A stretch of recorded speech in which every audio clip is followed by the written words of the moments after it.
We go into the first segment talking about Wuz Samurai. But before I get into the meat and potatoes of that, I'd like to reinforce what you may have seen at the beginning of the podcast, which is, yes, we have a magazine coming out, Islander Magazine, which we've been very hard at work. You may have seen all of the advertisements popping up on the videos that have been on social media and on YouTube and wondered, what's all that about? Because we've been throwing little teasers for you. Well, it's the magazine, and the magazine is fantastic, very, very high quality, lots of lovely artwork in here, and articles from people like Carl, Academic Agent, Morgoth's Review, Charles Haywood, and more. Some in-house and some outer writers that we've got as well. And, as you may be able to tell, we've got merchandise coming. Here it is. Yes. Islander merchandise, other Islander merchandise, general cool merchandise like this shirt here that says, For America. Now, guys, remind me, is the merch pre-order for the end of June as well, or is that just the magazine? Can you buy the merch right now? I don't know. Yes. Yes, you can buy the merch right now if you find the merch links on the website, and you can also go to the pre-order link on the website for Islander Magazine, issue number 1, which if you pre-order it right now, you'll be able to get at the end of June. That's what we're aiming for. So please click to those links if you're interested, and I'll get into the actual news now. So, everybody loves Ubisoft, right?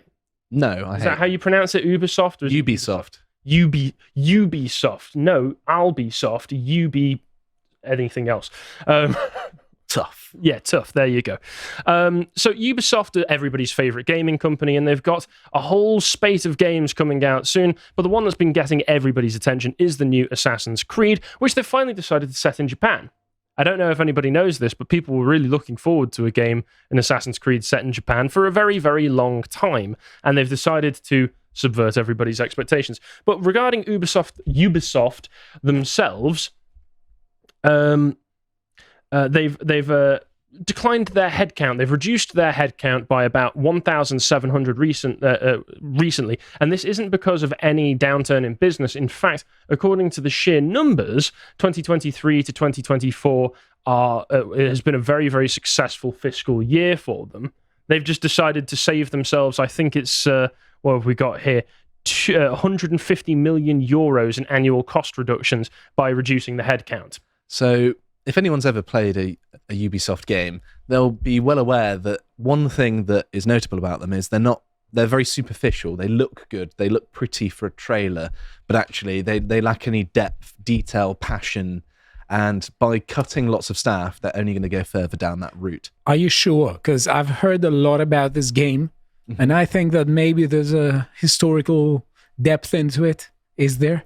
Well, we'll discuss the historic depths that the game is sinking to as we get into it. But yeah, the Ubisoft sandbox is a subgenre all unto its own for a reason, which is the sandbox has become, the Ubisoft sandbox has become shorthand for lazy open world game design, where you design a big map, which I'm sure takes some effort, but also I think there are ways that you can basically algorithmically design them these days, and then plonk a load of checkpoints on them and towers that you can go to, and a load of busybody rubbish to do, which are essentially fetch quests, and then you've got a game.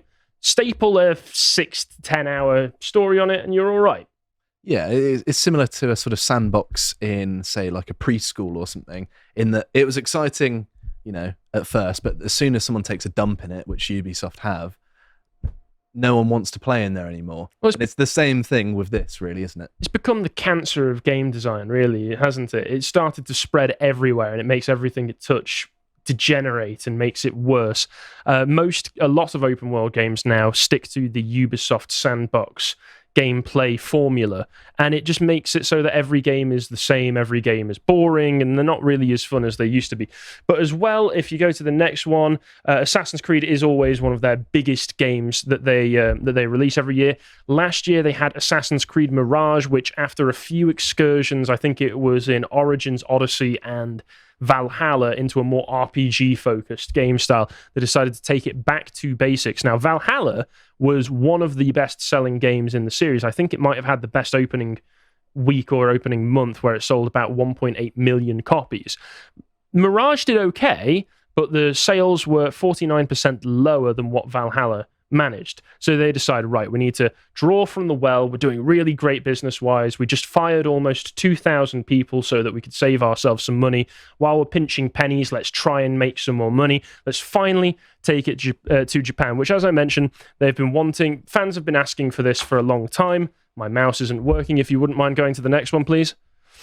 Yeah, and in the past, this is 10 years ago, they said, oh, you wouldn't like that. You wouldn't like that because it's boring. Everybody's played games in Japan where it's set in feudal Japan and you play a samurai or a ninja or something.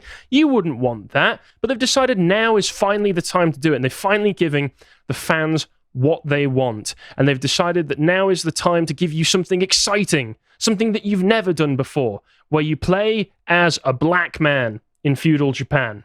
Because everyone knows. In the next one, please. Yeah, as you can see from this image that we've got up on screen, that's a black samurai.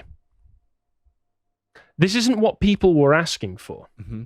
And to be fair, actually, you can already play as like a black samurai in games like Afro Samurai from all the way back in 2008. There's so a whole game, dedicated to it. Yeah, Sorry. They're not really breaking any new ground here, but they are making sure that they are giving the fans both what they want and the exact opposite of what they want, because the character that you're going to play as, there's going to be two playable characters. One's called Yasuke, the Black Samurai.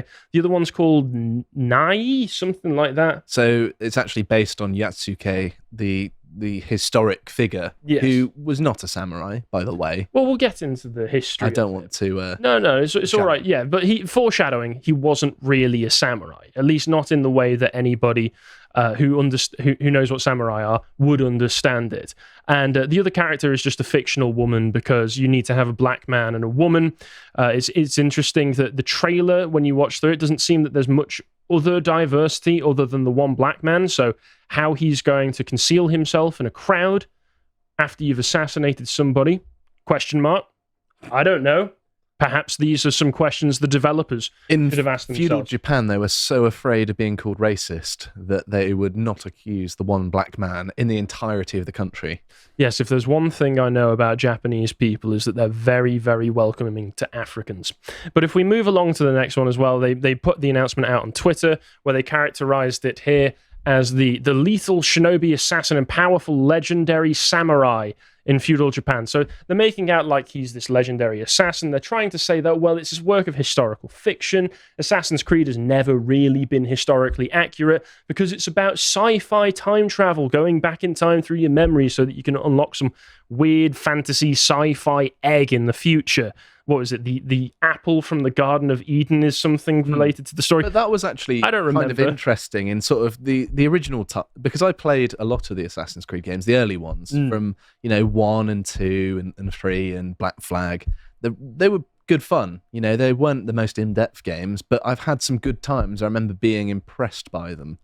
I'm a sort of a dinosaur here because I haven't played Assassin's Creed. I wasn't that much into RPG. I was more into strategy. So, for instance, I was playing Diablo, Lord of Destruction.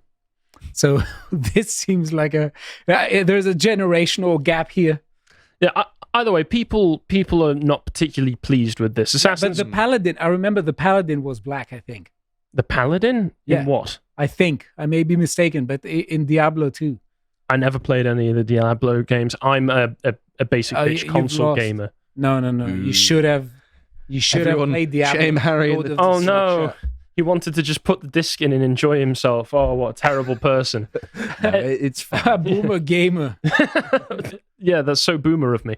But yeah, I'm talking about... Oh, yeah, okay. And anyway, people aren't particularly happy with it. It's not what they ever wanted from a game for Assassin's Creed set in Japan. And of course, you're using the idea of fiction. There it is. And you're using the idea of, well, it's artistic license to get away with it. But it's being developed by Ubisoft, Quebec. That's the one. But you can see on Ubisoft Montreal, one of their other Canadian studios, that they have this big page celebrating diversity, inclusion, and accessibility. If you wouldn't mind scrolling down for me, you can see the kinds of things that they are celebrating. Here's all of our women and brown people. Here's all of the resource groups that we have available for our staff, including UbiLove, 2SLGBTQIA+ community, the ND plus MH A11Y what the bloody hell is that? Basically, the retard club. Be Jedi.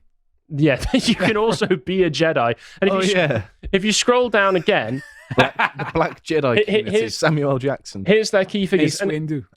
Here's their key figures. And if you just remember, it may be developed by technically a different studio, the Ubisoft Quebec.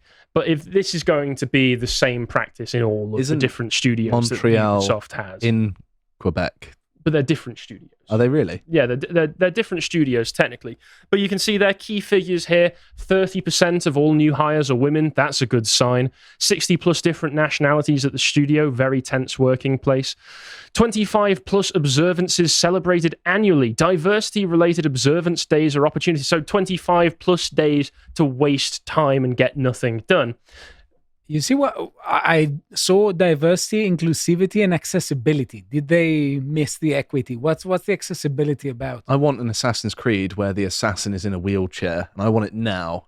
That I would like. Honestly, you joke, but that would be interesting to see how they would work around the challenges that would provide. That could kind of work because can I play as a disabled samurai? No one would suspect the disabled person to be a hitman, would they? No, they certainly wouldn't. Ubisoft, if you're ever wanting for ideas, get in touch with our man Josh right here. Yeah, I'm more than happy. But if you go to the Quebec website, you can see that they have articles like this available on there. Unleashing the potential of women in our Canadian studios, one team at a time, where they say things like they've got Catherine, who's the vice president of talent, saying things like, we told ourselves that we really need to intensify efforts in educating our team leaders about management practices that foster a sense of safety and inclusion.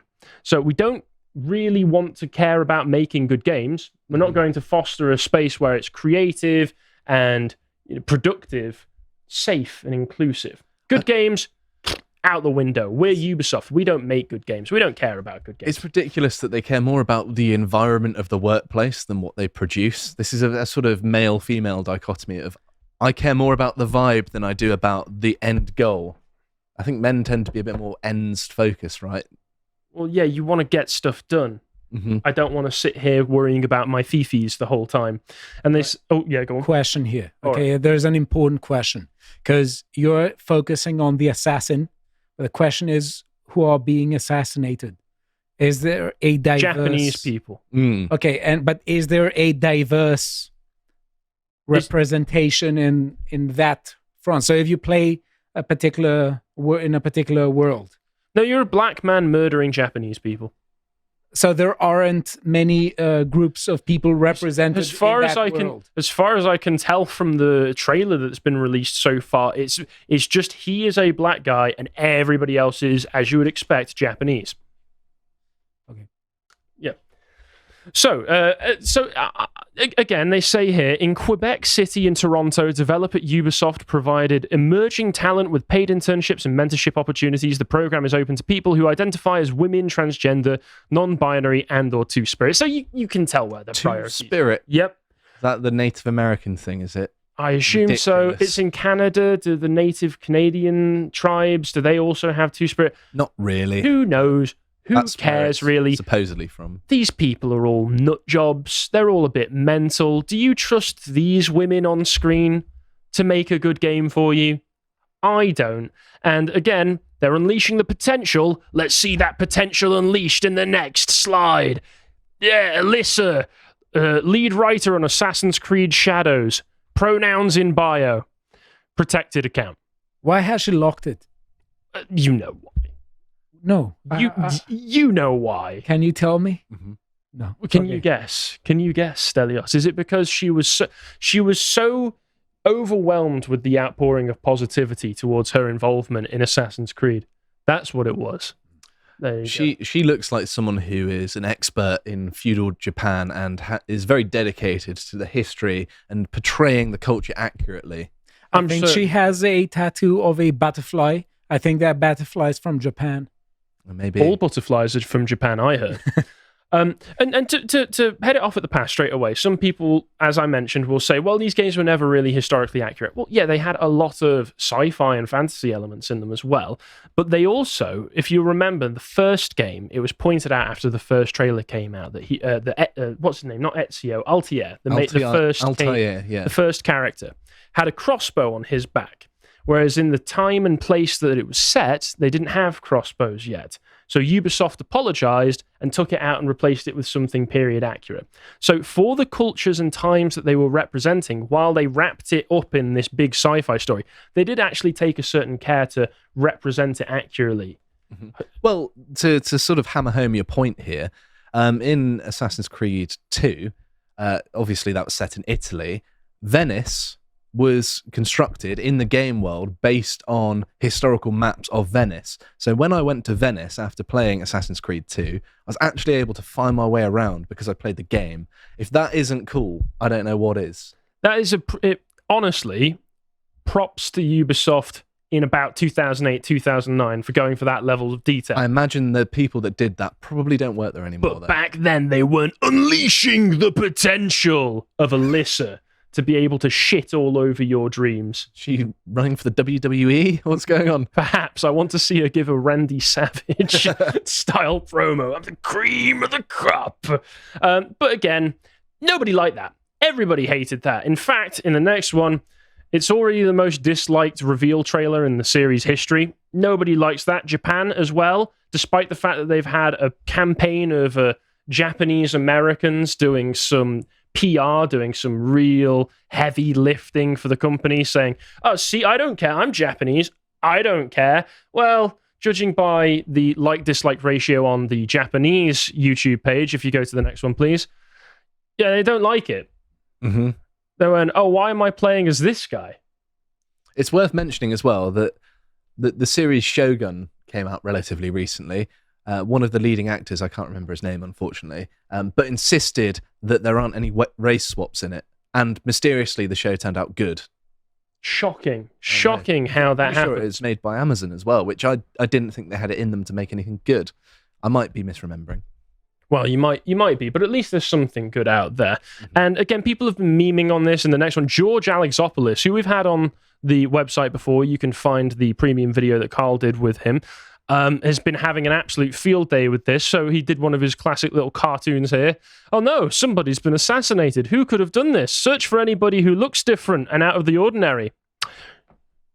Couldn't be me. Couldn't be me. It was that guy over there. That little Nippon gentleman. There you go. Don't point at me. It wasn't me. And again, the legendary Black Samurai. Let's see other representations that we can find of him. And then there have been some people who've been saying, guys, listen. Right.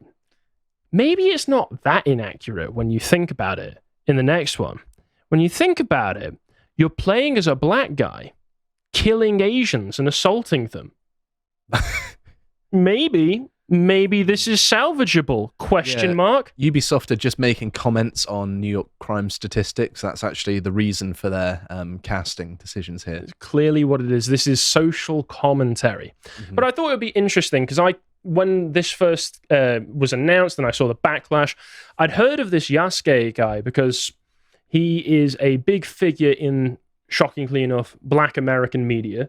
He seems to be somebody that they like to point to so they can say we was samurai in the same way that we was Egyptians and we was the real Romans, etc., etc. So I thought, okay, there's a story behind this. Ubisoft is justifying it by saying that, well, this is historical. This is a historical figure. What is the actual story of Yasuke? So shall we take a look into it? So this is an article from Smithsonian Magazine written by a black woman. So she is going to be doing everything possible to highlight all of the most positive claims about him. And it turns out there's barely bloody anything that we know about the guy. Mm-hmm. I mean, I've actually read the historic accounts of it just long ago before I knew there was going to be a game about it, just out of interest, really. And I think the most sort of interesting thing to the Japanese was, obviously, he had dark skin and he was very tall compared to them And that was really all they mentioned. Yeah, that was about it. Because they point that, well, William Adams was a historical figure who's had games like Neo based around him, so we can do this for this as well. But William Adams was in Japan for years and years. He was honored there. He became a samurai and served as a samurai. He's got a lot more context and historical documentation of him, and he was only there about 10 years after Yasuke was supposed to be there. Yasuke was there for about a year and a bit, and let's see what it says. So they point out first to the first episode of the Netflix anime Yasuke. Viewers witness a massacre. Hundreds of warriors lie dead near the Honnoji Temple in Kyoto, Japan. The year is 1582, and flames envelop the area surrounding the fallen. Inside the temple, a black samurai named Yasuke has a tense conversation with a Japanese daimyo warlord, Oda Nobunaga. When Nobunaga is resigned to his fate, Yasuke remains hopeful the pair can evade their enemies and live to fight another day. All that's left for me is an honorable death, he tells Yasuke. The daimyo pierces a sword through his own abdomen before asking Yasuke what he's waiting for. Letting out a loud scream, the samurai lifts his sword to decapitate Nobunaga, completing the warlord's ritual suicide, or seppuku. So, this is pretty epic sounding, right? And they say, no, though the Netflix series introduces several mystical elements, including giant flying robots, magical armies, and weaponized laser beams, so we know that, like Assassin's Creed, it's pinpoint accurate on the money with historical accuracy. Japanese, well known for their medieval lasers. The broad strokes as a depiction of the Honnoji incident are historically accurate. He was a warrior, Yasuke was, in the employ of Nobunaga, powerful feudal lord known as the Great Unifier during Japan's Sengoku period. The first black samurai, he was at Nobunaga's side when the daimyo died. I'm sorry, I'm mispronouncing everything. You picked up on me cringing, did you? Yeah, I'm sorry, I'm not Japanese, if you couldn't tell. It's Yasuke. Yasuke. I've heard it pronounced Yasuke. Really? Yeah. Maybe I'm wrong. Who knows? You probably are. You always are, in fact. That's not very nice. According to popular lore, Nobunaga tasked Yasuke with returning his head to his son. That sounds fantastic. So what actually happened? Well, not much is known about him, actually. Some historians speculate where he was born. Some people, one historian, Thomas Lockley, who wrote a full book about him, says it's probable that he was enslaved and trafficked as a child. But he was probably free. He believes he was free by the time he met Alessandro Valignano, an Italian Jesuit missionary. The duo traveled from India to Japan in 1579, with Yasuke essentially serving as his bodyguard. So again, believes he was a free man, so that's all up in the air. That's conjecture, speculation. He first crossed paths with Nobunaga in 1581, when the Jesuit missionary requested permission from the warlord to leave the country, customary practice in an era before passports, according to Lockley. He was fascinated by the color of Yasuke's skin, which he initially believed to be covered in black paint. As Lockley explains, the daimyo ordered Yasuke to be washed, but his skin color remained unchanged. In fact, he probably got darker. Nobunaga threw a welcome party for his visitor, who officially entered his service soon after. Entered his service is bit vague. Bit vague? Yeah, I mean, it could be euphemistic for a slave still. It's unclear. Yeah, a lot of and the thing is, there's only 4 or 5 historical references that they can actually point to, and a few paintings that are maybe contemporary. So this is a lot of guesswork.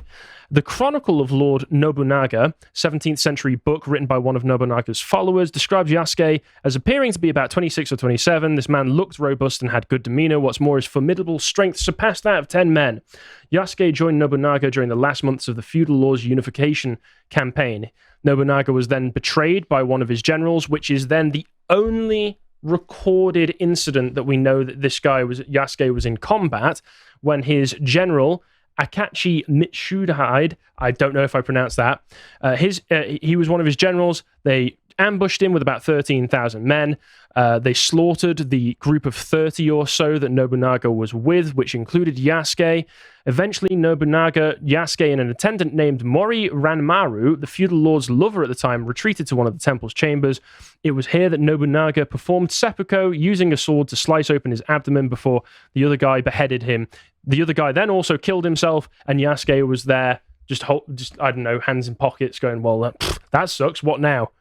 The last known record of him describes him being escorted to a Jesuit mission by Mitsuhide's warriors. What do we do now? What we do know is that Mitsuhide did not execute him.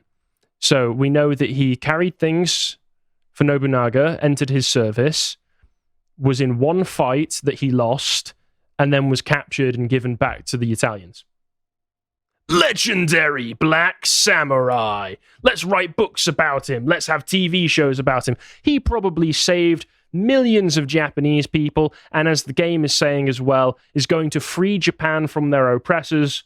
Given that the only other people in the game are Japanese people, he's going to free Japan from the Japanese people. Where have I heard that kind of story before? You know what is interesting here is that, obviously people who are behind this, they don't care at all about historical accuracy. No. It's just, Netflix source. Netflixius, as I call the historian who Netflix reads. But what is interesting here is that if you play this game of representation and of increasing representation in anything, including in games, you are ending up offending people.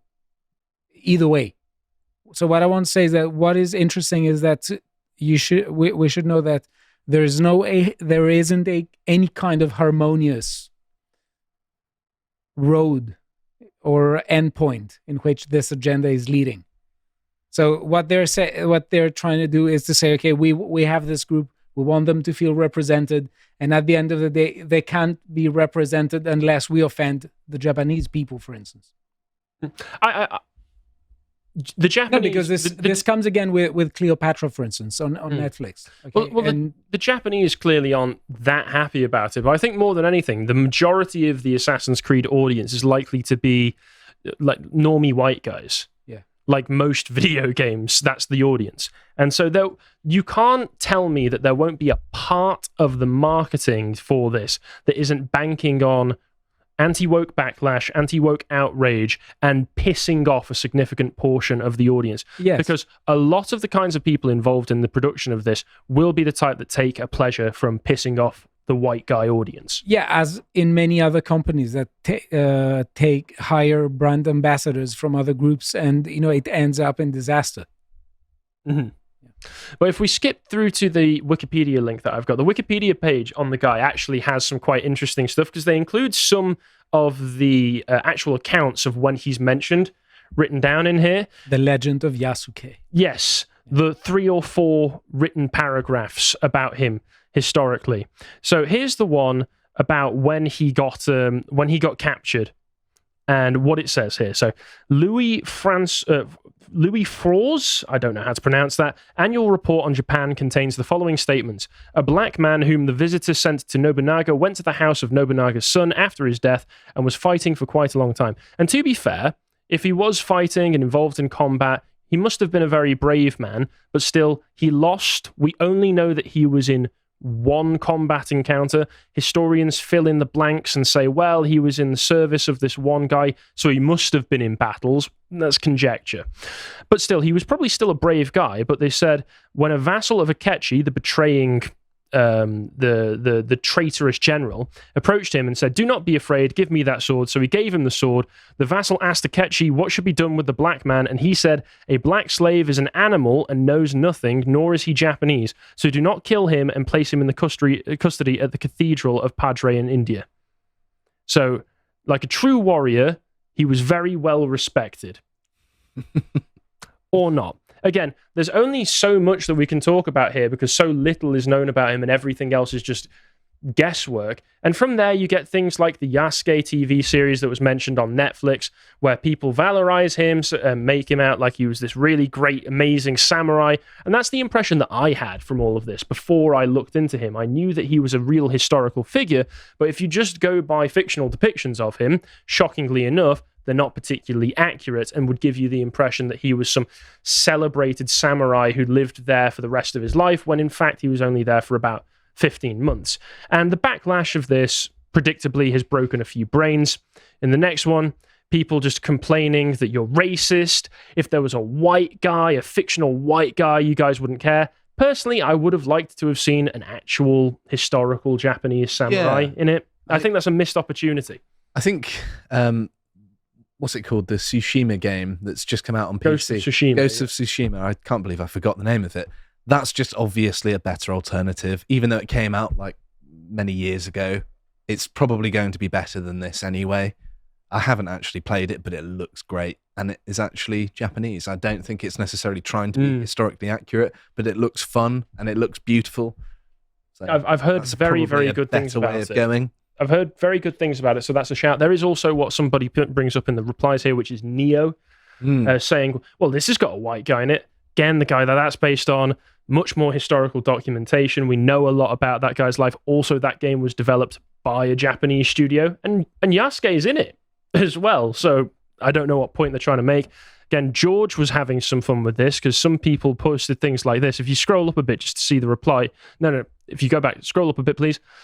Playing as a black man murdering tons of Japanese people isn't the hill to die on, guys. And scroll down, somebody responds. Big Brain responds, where did they say he was a murderer? Well, George figured out why, because he looked at the artwork and read the name of the series in the next one, right there, where it says assassin. I don't know if these people know what assassins are known for. It's not giving hugs. As well, he was pointing out, this is just black on Asian violence to the video game. Television screen has gone, so I have no idea what you're seeing. Back. Yep. Oh. IGN has been trying to carry water and cope for this as well in the next one. There we go. Let's not pretend we're mad. The new Assassin's Creed Shadow Samurai isn't Asian. They basically just make the argument, well, you can play as Asians in loads of games. Yeah, but people wanted to play as a Japanese guy in this game specifically. I want a story about the campaign of Julius Caesar, and I want Julius Caesar to be played by, I don't know, a Papua New Guinean man. Why not? We're in topsy-turvy world. Throw it all into the air, watch it all go upside down, splat on the walls. Who cares? It makes his betrayal and his stabbing in the back all the more clear, Yeah, when all of the Romans looked around and went, wait a second, guys. I don't know if you've noticed. This guy's not Roman. Oh, my God. And then the piece de la resistance, this last one that I've got. Hi, I'm an idiot who's mad about everything in video games except the layoffs. And this is an actual child temper tantrum that I assume somebody got paid for writing. Where, again, this is broken people's brains that these guys can't accept and can't understand why people wouldn't be happy with this when this is the image that is getting shoved down everybody's throats 24/7. This is not isolated. This is part of a pattern. And if you're not on the left, you might have something called pattern recognition, and you might not be happy that everything you see constantly is trying to push, like the cool big black guy, down your throat when you just wanted... you dirty mind, Josh, when you just wanted to play a game about playing as a Japanese assassin. I hope you appreciated that segment from the podcast to the Lotus Eaters, and if you want to see more of the work we're doing, you can go on down to lotuseaters.com, where you can check out series like Lads Hour, as well as you can follow us on Twitter to see the rest of what we're doing on the website.